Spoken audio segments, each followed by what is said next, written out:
নমস্কার, সুরজিৎ মান্না ক্রিয়েশনস চ্যানেলের পক্ষ থেকে তোমাদের সবাইকে সুস্বাগতম। আশা করি তোমরা সকলে ভালো এবং সুস্থ আছো।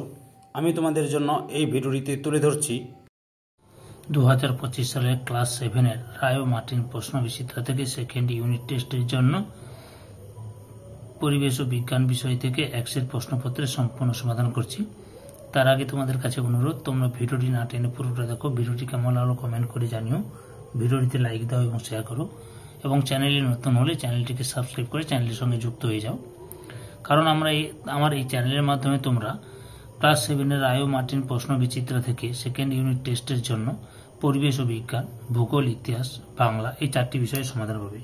অলরেডি আমি সেকেন্ড ইউনিট টেস্টের জন্য রায় ও মার্টিন প্রশ্ন বিচিত্রা থেকে ভূগোল ও ইতিহাসে যতগুলো সেট ছিল সেই সেটগুলো সবগুলো আলোচনা করে দিয়েছি, এবং পরিবেশ বিজ্ঞান ও বাংলা চলছে। আগের ভিডিওগুলো দেখতে চাইলে আমার চ্যানেলের প্লে লিস্টে গিয়ে দেখে নাও, নাহলে এই ভিডিও ডিসক্রিপশনে তার লিঙ্ক দেওয়া আছে, ওখানে ক্লিক করে দেখে নিতে পারো। আলোচনা শুরু করছি। 219 নম্বর পেজের 9 নম্বর মডেল স্কুল যাদবপুর বিদ্যাপীঠ এই স্কুলের প্রশ্নপত্রের সেটটি আলোচনা করছি। এর আগে আমি 1 থেকে 8 পর্যন্ত স্কুলের প্রশ্নপত্রগুলি আলোচনা করে দিচ্ছি। তোমরা ওই ভিডিওগুলো দেখতে চাইলে আমার চ্যানেলের প্লে লিস্টে গিয়ে দেখে নাও, নাহলে এই ভিডিও ডিসক্রিপশনে তার লিঙ্ক দেওয়া আছে, ওখানে ক্লিক করেও দেখে নিতে পারো। আলোচনা শুরু করছি। ফিজিক্যাল সায়েন্সের পার্টি প্রথমে দেখাচ্ছি। 1-এর দাগে সঠিক উত্তরটি নির্বাচন করো। প্রথমে রয়েছে বস্তু দর্পণ থেকে 5 সেমি দূরে থাকলে দর্পণ থেকে প্রতিবিম্বের অবস্থান হবে অপশন এ তে 5 সেমি। 2 নম্বর চৌম্বক পদার্থ হল অপশন ডি তে কোবাল্ট। 3 নম্বর বাল্বের ফিলামেন্ট কোন ধাতু দিয়ে তৈরি? অপশন বি তে টাংস্টেন। 4 নম্বরে জীবাশ্ম জ্বালানি থেকে পাওয়া যায় অপশন বি তে তড়িৎ শক্তি। 5 দাগে তড়িতের সুপরিবাহী বস্তুটি হল অপশন বি তে স্টিলের চামচ। 6 নম্বরে কোন মাছের দেহে বিদ্যুৎ উৎপাদনের ব্যবস্থা আছে? অপশন সি তে জেলিফিশ। 7 নম্বরে অপ্রভ বস্তুটি হল অপশন সি তে চাঁদ। 2-এর দাগে নিচের প্রশ্নগুলি একটি বাক্যে উত্তর দাও। প্রথমে রয়েছে আলোর বিচ্ছুরণের একটি প্রাকৃতিক ঘটনার উদাহরণ দাও। রংধনু। পরের প্রশ্ন এলইডির পুরো নাম লেখো। Light emitting diode. 3 নম্বর চৌম্বক অক্ষ কাকে বলে? চুম্বকের দুই মেরু সংযোগকারী কাল্পনিক সরলরেখা যা চুম্বকের উভয় পাশে অসীম পর্যন্ত বিস্তৃত থাকে বলে বিবেচনা করা হয়, তাকে চৌম্বক অক্ষ বলা হয়। 4 নম্বরে তড়িৎ কোষে কোন শক্তিতে রূপান্তরিত হয়? রাসায়নিক শক্তি তড়িৎ শক্তিতে রূপান্তরিত হয়। পরের প্রশ্ন 5 নম্বরে টেলিফোনে কোন চুম্বক ব্যবহৃত হয়? তড়িৎ চুম্বক।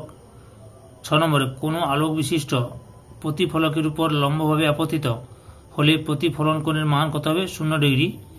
সাদা আলোর বর্ণালীতে প্রান্তিক বর্ণ দুটি কি? বেগুনি ও লাল।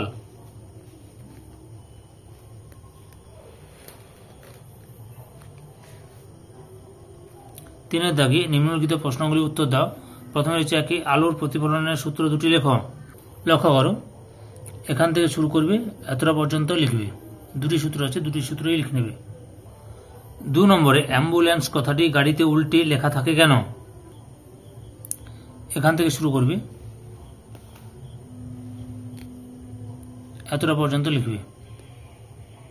3 নম্বরে জৈব গ্যাস বা বায়োগ্যাস কাকে বলে? উদ্ভিদ ও প্রাণী দেহজাত বর্জ্য বা জীবভর এর বিয়োজনে উৎপন্ন পরিবেশ বান্ধব জ্বালানিকে জৈব গ্যাস বা বায়োগ্যাস বা গোবর গ্যাস বলে। 4 নম্বরে ফিউজ তার কি? এর একটি বৈশিষ্ট্য লেখ। ফিউজ তার কি? এখান থেকে শুরু করে এতটা পর্যন্ত লিখবে। আর ফিউজ তারের বৈশিষ্ট্যগুলি হলো, দেখে না, এই যে, বুঝতে পেরেছ। 5 নম্বরে চুম্বকের দুটি ধর্ম লেখ। লক্ষ্য করো চুম্বকের ধর্ম, অর্থাৎ এখান থেকে শুরু করবে, সম্ভব হয় না, এতটা পর্যন্ত লিখবে। 4 দাগে প্রদত্ত শক্তিগুলি একটি করে ব্যবহার লেখো। তাপ শক্তি। লক্ষ্য করো তাপ শক্তির ব্যবহার, এখান থেকে এতটা পর্যন্ত লিখবে। তারপর রয়েছে তড়িৎ শক্তি।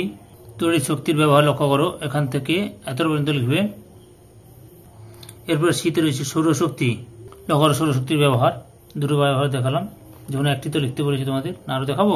আচ্ছা, দেখে দিচ্ছি, তোমরা যখন বলছো এই দেখে দিচ্ছি। মোট 4টি ব্যবহার দেখলাম, যে কোনো একটি ব্যবহার লিখবে। 5-এর দাগে লক্ষ্য করো আলোক রশ্মির প্রতিসরণের ক্ষেত্রে আলোক রশ্মি যখন এ তে লঘু মাধ্যম থেকে ঘন মাধ্যমে এবং বি তে ঘন মাধ্যম থেকে লঘু মাধ্যমে প্রবেশ করে তখন আপতন কোণ ও প্রতিসরণ কোণের মান কিরূপ হয় তা চিত্রের সাহায্যে দেখাও। উত্তরটি লক্ষ্য করো, এখান থেকে শুরু করবে, লিখবে এবং ছবি রাখবে। এই যে লঘু মাধ্যম থেকে ঘন মাধ্যমে প্রতিসরণ, আর একটা রয়েছে ঘন মাধ্যম থেকে লঘু মাধ্যমে প্রতিসরণ, অর্থাৎ এত পর্যন্ত লিখতে হবে তোমাদের, বুঝতে পারলো? সঙ্গে দুটো ছবি আঁকতে হবে। পরের প্রশ্ন, একটি দণ্ডচুম্বকের চিত্র অঙ্কন করে উত্তর মেরু, দক্ষিণ মেরু এবং উদাসীন অঞ্চল চিহ্নিত করো। লক্ষ্য করো একটি দণ্ডচুম্বক, এই যে উত্তর মেরু, দক্ষিণ মেরু, উদাসীন অঞ্চল, বুঝতে পেরেছ? এই ছবিটা আঁকবে। এবার লাইফ সায়েন্সের বিভাগটি লক্ষ্য করো।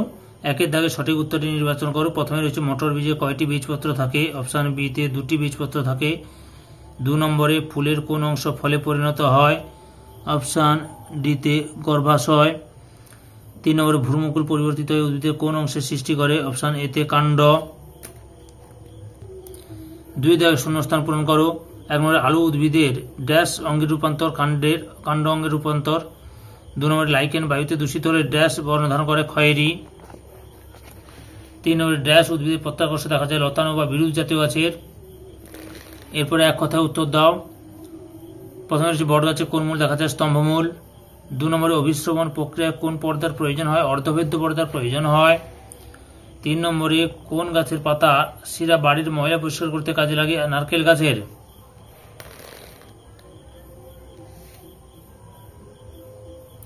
4 নম্বরে নিম্নলিখিত প্রশ্নগুলি যথাযথ উত্তর যে কোনো 3টি।